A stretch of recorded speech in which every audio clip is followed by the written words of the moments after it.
Ny SN Analamanga, ny SN zany a service national na hoe fampom-pirenena ivelan'ny tafika. Nisy tamin'izany fotoana tamin'ny andron'ny filoham-pirenena Didier Ratsiraka dia ny nanomboka izy io tamin'ny 770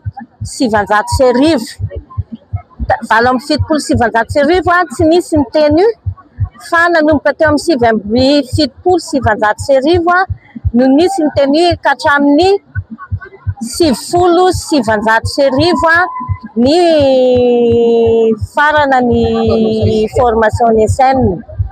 Dia zahay izao zany no anisany tao anatin'izany formation ny SN zany dia nanangana ny fikambanana SN Analamanga izay tarihan'ny président Andriamatoa Blaise. Izy zany tena flou national ny Analamanga. Dia ao anatin'io Analamanga io SN Analamanga io no misy an'ilay fikambanan'ny vehivavy SN Analamanga. Mbola be dia be zay fa efa lasalasany daholo reo. Dia reo zany no tratrantsy aloha eto.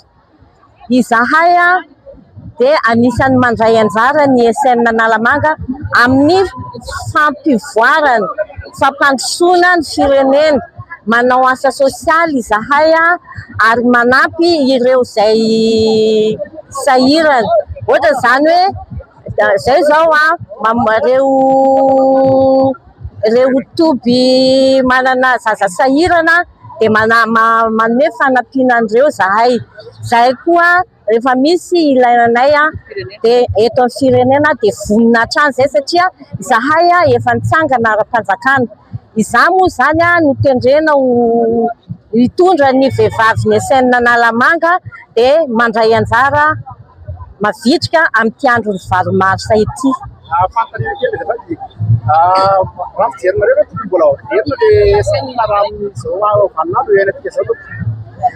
Raha mijery ny fanabeazana sy ny toetran'ny ankizy amin'izao zany tsara mihitsy raha averina izay, na dia hoe tsy asiana sandany ary fa atao amin'ny fo, atao ampanetretena.